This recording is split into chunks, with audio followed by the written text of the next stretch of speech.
And welcome everyone to week 10 of class in your sport and recreation sales course.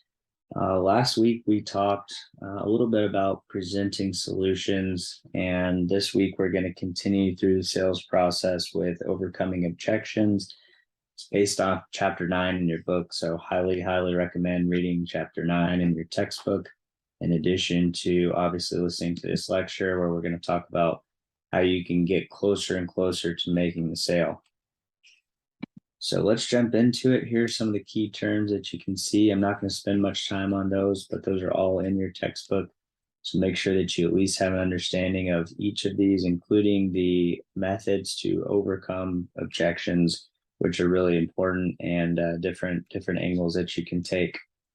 So overcoming objections, let's talk about what that means. You've done your research, you've targeted your customers, you've opened the conversation, whether it be in a B2C standpoint or a B2B standpoint. You completed the needs analysis. You understand who this person is, you understand what makes them tick, and you understand exactly what solutions that you can present to fulfill that needs analysis, but you still can't quite seal the deal. And let's think about this. How many of you have purchased something large in your life? It can be anything from a new cell phone to a vehicle to a house. It could be something a little more, a little less in value, such as maybe a pair of shoes, or maybe it's the decision to go to the University of Alaska Fairbanks or which to major in. And you get down, that you want, this vehicle or this phone, but the customer or the customer service rep or the salesperson presents you with the opportunity to buy this, and you just really can't get over the hump. Sometimes, customer or client will have some objections. Sometimes they're really just looking for some reassurance to, get you to okay yourself to purchase something. Especially when it's a big dollar amount or it's something that the customer is doing for the first time. In this situation, be buying tickets or season tickets or maybe a suite, thinking of whether they should allocate company resources to a sporting team or something of that nature. So you need to understand that the client and customer is going to have objections. A lot of time customer just needs, like I said, a little bit of reassurance to really get to the finish line. They're just looking for someone else. How many times when you're getting ready to purchase something, have you talked to your significant other? Have you talked to a friend? Have you talked to a parent and said, hey, what do you think? Should I get this or this? Or should I purchase this? And as soon as that person says yes, you're all in. Until that person says yes, maybe you decide to find somebody else to ask. Or maybe it completely sways you away from doing that. So understand that this is going to happen, but the key is to not panic. The key is to not give in, to understand that the customer is not the enemy, but rather they just need to get warmed up a little bit to get there. Sometimes the sales process is a little longer and it takes a little longer in certain ways. To really get that customer warmed up to the fact that this is in their best interest. So rather than panicking, rather than giving in, rather than accepting the objections, let's try to overcome them. And we're going to talk about how we can do that through this process. So how are we going to overcome objections? There are three key terms here, three key steps here. First of all, we've been talking about all semester long, which is the common misconception in sales. And again, we keep talking about this. We keep talking about this. The key to sales is listening. Key to any relationship is listening. So you need to understand that in this situation, in order to overcome objections, you need to listen and you need to learn the objection the same way that you went through the listening when you're trying to figure out what the needs and the wants of that customer would be. Need to listen and try to learn the objection, really understand and hear the person talking about this so that you can show the best alternatives to solve the problem, right? So whatever objection that they give you, there are going to be certain alternative solutions that you can provide to make up for that objection. And if you can't, again, there's the saying that we talked about last week, where not all business is good business. So sometimes you can walk away if you really don't have a solution to their objection, then you shouldn't be doing business with them in the first place. But chances are, especially when you're talking about tickets or something of that nature, you're going to be able to overcome some sort of objection by providing an alternative to show that it solves the problem. And then lastly, you can ask if the solution is the best possible outcome, right? So they give the objection, you talk about the solution, and then by telling them this solution, you're essentially telling them in a way phrased into a question that you're asking them for their assurance that this is the best outcome. And if you can get them to say yes, if you can get them to understand that this alternative provides that solution, fulfills that need and that want, then you're going to get to the sale. All right. So as we said, most people have some sort of objection. Some people just really want to make sure that they're doing their due diligence and that it's okay to purchase at that point. So let's talk about some of the types of objections that you're going to see in your time. The first is that there's no need, right? We've probably heard this before. We've probably used this before as well. The no need objection, which basically says that there's a lack of need. Now, you probably haven't gotten this way or this deep into the conversation if there isn't a need or a want. If there is truly a no need objection and you understand why they're telling you that there's no need, then you're probably at a loss. You probably shouldn't be doing business with this person. However, objections that are no need objections don't always yield that result. For example, I'm not interested in any seats. I have all the ticketing software I can use. I can't see this working for us. Then you can go back to the wants and the needs, and you can talk about what those wants and those needs are. And then you can provide how the solution is going to actually benefit them and how there really is a need. And you can use their words. You can say, well, based off of what you told me that your needs are, I feel like that this fulfills the need because of X, Y, and Z, right? The second are the products or the services. Talk about, how somebody didn't like a product or how it was just too difficult or that they don't like the sport in general. That's a product or service objection. It's really focused around the product, the service, or the experience that the customer didn't necessarily like or need, rather. The next is a sport organization. Maybe it's an objection. We see this in sport quite a bit, where a team will tank, a team will sell off a somebody to free agency, they'll trade someone. All of these things happen in sport. Teams go up, teams go down. We see that all the time. So this would be an objection based around maybe the performance of the sport organization, or perhaps there's a social issue that the sport organization has neglected, things of that nature. Maybe it's too expensive, sport organization, right? In general, which gets us into that fourth, which is the price objection. We see this all the time. It's just too expensive, or it's not worth my money, or I'd like to take my money somewhere else. These are all price objections. The next would be a logistics objection, rather. So in a logistics, it's hard to say. In a logistics objection, rather, I don't know why that was so difficult for me to say. We're talking about the customer experience that fulfills the lifestyle of the customer. So in these, you'd probably have, I have a busy schedule. Maybe I have my kids that I have to take to practice, or maybe I'm a single parent that doesn't have something to do for their kids and can't afford to have, season tickets or whatever it may be. So in some ways, there can be multiple objections. Sometimes you might have a price objection as well as a logistics objection. Usually when you're hearing multiple objections and they start to snowball, word vomiting back to you, that's usually when somebody is just not necessarily interested, right? That they're just giving you a bunch of excuses and it really is nothing to do with what you're offering them. They just aren't that interested. And again, in that situation, you probably aren't going to be this far along in the conversation in order to hear those objections. The last couple too is the hidden objection. So maybe there's a hidden objection that you just can't put your finger on. You've asked a bunch of questions around the objection and you just really can't understand what it is. So that's a hidden objection. An example of that would be, maybe a prospect who wants to buy but knows that somebody else won't approve. Maybe it's their spouse, maybe it's their child. Maybe a spouse doesn't want, their husband at games all the time, or maybe, doesn't want them to purchase the tickets because of the money aspect. So there are a bunch of things that are there that maybe is not necessarily apparent in the conversation, but may be hidden there for the customer. And then lastly is just the stall, right? So, hey, I'm just really not interested in purchasing right now. I think I need probably 2 weeks, or I need to pick another game, or I need to think about coming back next season, right?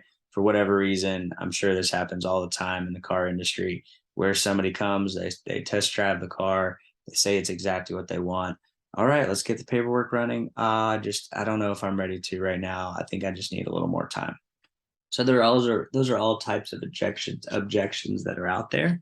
And those are all common objections that you're going to hear. So understanding the different types of objections allow you to understand where the customer is coming from. So therefore, you can use different approaches to overcome those objections. So the book basically lists 10 different types of objections. There are so many more that are not listed in the book. But you can see that there are several that are listed. So for example, forestalling approach essentially means that you're going to be addressing the objection before the prospect has a chance. So in order to do that, you could say, hey, I know the team has done this, or, I know that, you lost your job, or I know that this, whatever it is, I know that we're going to talk about the solution. All right. We're gonna say, I know that you're probably going to think this or say this or want to do this, but let's really focus on the value of what we have to offer you and how that may overcome what you're thinking in your head. You have the direct denial. This is a little more straightforward, usually relatively harsh responses that contain information and facts that indicate the product or the prospect is incorrect. An example of this is, somebody saying, hey, I read about this, or I heard about this, or I think this is probably what's going to happen. And you can go back to say, hey, absolutely, I appreciate that. I hear your concerns, but let me affirm to you that that is simply just not the case, or that's not what's really going on here, or let me tell you what's actually going on here, so that you can be very direct and you can cut through this. You can imagine when I was working for the United States Olympic Paralympic Committee and all the USA Gymnastics scandal was going on, we were hearing a lot of hatred towards the USOPC brand, the Team USA brand. And in fact, it was a separate organization. USA Gymnastics is a separate organization from the United States Olympic Paralympic Committee. And there are 49 other national governing body organizations that were also in the line of fire, when in actuality, it had nothing to do with them. So with that being said, I would receive a lot of people saying, well, why should I support Team USA when they're doing this or they're doing that?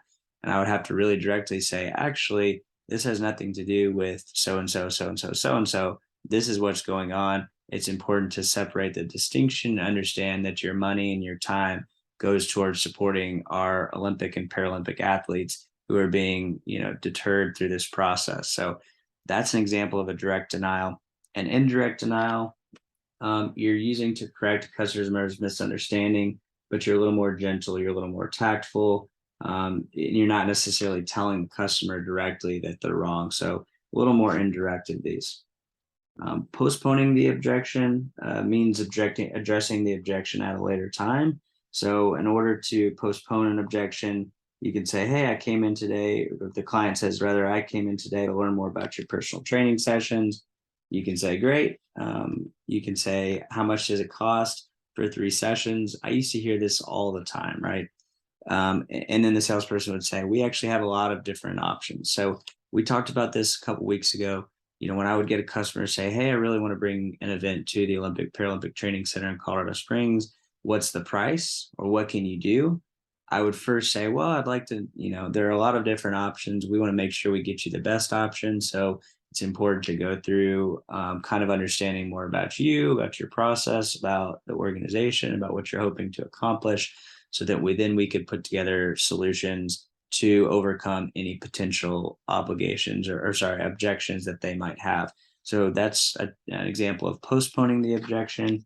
The boomerang approach is in there as well. So the boomerang approach really turns the objection into the reason to buy. So you can talk about, maybe if somebody doesn't have the budget specifically, you can talk about the value, continue to talk about the value or the benefits of the price and why, if you're purchasing at a higher price, maybe that would be more impressive to a client or a customer of their own, and shows clout, et cetera. Gives more benefits, gives more value, perceived value, et cetera, et cetera. So the boomerang method is really, if you've ever seen a boomerang, you throw it out and it comes, back to you. So they're throwing out the objection and then you're sending it right back to them. Compensation method. So the compensation method is really acknowledging validity of the objection and then attempting to highlight a product feature that counterbalances the objection with an offsetting relevant benefit. So it's typically a trade-off between price and feature, seat location, time investment, quality, level of service. You can say, if the decision maker is saying, hey, the price of this package is a little bit more than we wanted to pay, and the salesperson say, yeah, it's definitely one of the more expensive, but the benefit is, you have a great seat location. So-and-so also loves sitting courtside, so you can see the exposure that you're going to have, et cetera, et cetera. So yes, it's expensive, but also, this is the reason why it's expensive. And here's an example of that. The third party approach really just is an approach where you're using facts and opinions of others to justify a position. So, you should do this, you should do this, and this is why so-and-so is doing it. This is a big example of testimonials. What I would use in this situation for the third party approach is I would say, hey, you're using this as an or there's an objection to this, but do you understand, that so-and-so said this about our product, or so-and-so enjoys it, or so-and-so company, decided to buy tickets with our organization because X, Y, and Z, and this is why you should as well. So rephrasing as a question. So you're rephrasing an objection as a question. So you could say, if the customer is saying, hey, nobody even likes this particular team, you could say, are you sure that you're, really asking who can effectively use these tickets? Are you asking everybody within the organization? Are you asking your clients? Are you asking other people who might have value in this purchase of the tickets? Just because you as the decision maker doesn't necessarily see the value, you're rephrasing the objection to reinstate or reaffirm that there could be people that are out there and that they're doing their due diligence to make sure that, they're not just making a decision on behalf of everyone, but rather just speaking for themselves. You could ask a question, which is basically just a clarifying question or, expansion question. So, can you tell me more? Could you clarify that? Can you talk more about why this is an objection? Sometimes it's, hey, this doesn't seem like an objection because of X, Y, and Z, et cetera, et cetera. And then lastly, use a sequence of questions. So if you're using a sequence of questions, this is just building off of what we just talked about. So, you could say, you've said this to me. I understand that, apologize. You've said this to me. I understand that the price is a concern, but here's an example of tickets that maybe were a little less expensive, or, hey, you could not spend as much, but you're going to lose on the value or the benefit. So after you have that, then you have another question, then another question, then another question. So essentially getting to the point where you're using a series of questions to, to make sure that you're answering all their questions or getting to think about the problem or the objection in a different light. So those are a few of the approaches. Talks a lot more in your book specifically about these, but I would also recommend looking up different objections that you might get and different approaches too, because there are several. So keys, we've talked about some of the approaches, but it's really important to talk about the keys to overcoming those objections as well. And so we're just going to go through the list. So the first is being prepared for the objections you expect to encounter. This is really important. The preparation, we talked about, not only listening, but being prepared, doing your homework. You have to be prepared for the objections that you expect to encounter, which is why it's important, going back, to understand the types of objections that are there. And when you understand the types of objections, you can start to place, through your sales process, where the objections are coming from and some of the things that people will say. So be prepared for those that you expect to encounter, and have some solutions and approaches that you can use to overcome those. Anticipate objections during the call. Again, as we talked about in the very beginning, clients and customers are going to have objections, especially if it's a big money event or a value. But it doesn't have to be big money as well. It could be small money, or relatively compared to what you're selling. It could be a smaller deal. It doesn't mean that people aren't going to do their due diligence to make sure that they have approval, or that they're making the best purchase for themselves. Listen to what the customer is really trying to tell you. Listen, listen, listen, listen, listen some more, and then speak, right? Anticipate the objections. All right. Listen to what the customer is saying, and be prepared to provide solutions and alternatives to what they're saying. Empathize with the customer situation. This is important too. Hey, I totally understand. For example, I had a situation like this, or I've heard somebody say this before and they had a great time. So, empathize with the customer, understand that, again, they're not the enemy, that they really want what's best in their best interest, and give them the insurance, and empower them to make the decision for themselves. Educate the customer, talk about how their objection is maybe not valid, or, here's more information, or, I hear what you're saying, but what have you thought about it this way? So take the time to really educate your customer, and, again, empower them to make the decision for themselves, hopefully make the sale.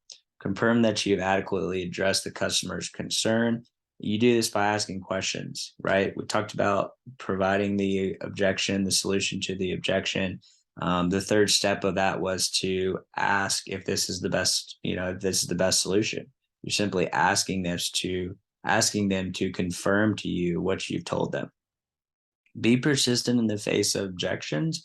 Be persistent, be positive, be honest. These are all three, really, really important. But be persistent. Don't be aggressive, but be persistent. Understand that you're going to sometimes have to follow up several times, especially in the face of objections. You're going to have to ask even more questions, but you're going to make sure that you get to the bottom, and you're going to make sure that you are answering everything that they have and overcoming all the objections that they have. So be persistent, be honest, don't lie. The last thing you want to do is lie to a sale, or through a sale.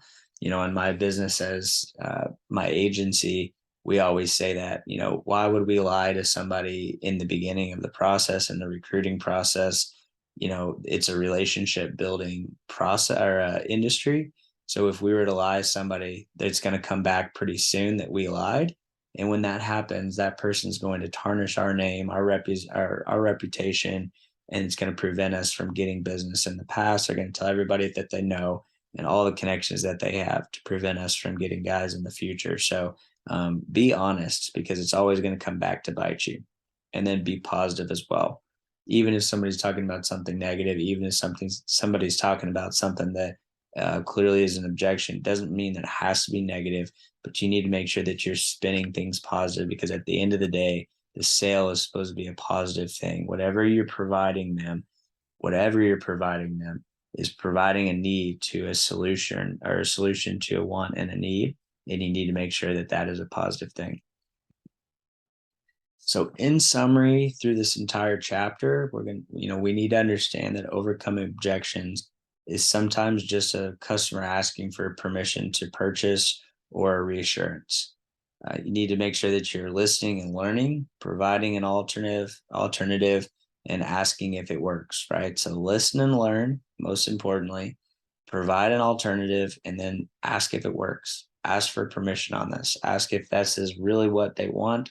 Ask if this is the best solution, or if you should go back to the drawing board and figure out something else. You're looking for them to finally make the decision, but you're giving them the power to do just that. Understand the different types of objections and be prepared for each. That's really important too. We've talked about that. Understand each of the types and be prepared. Have different alternatives ready for each type of objection.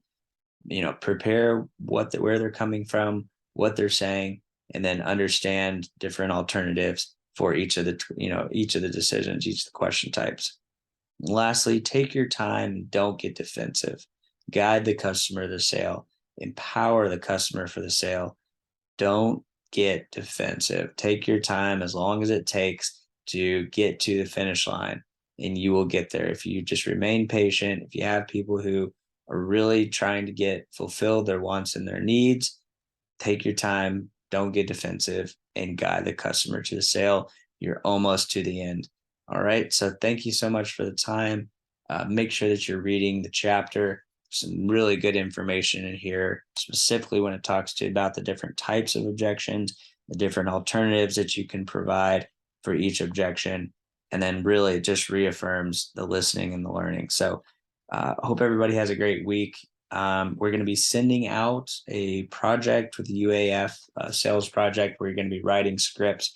So again, make sure that you're reading, make sure that you're taking the time to fulfill these projects. 2 big projects towards the end of the semester. So these are going to have a lot of points out there for you to take, and it can really, really impact your grade. So if you have any questions, comments, concerns, don't hesitate to reach out as always. Have a great week, everyone.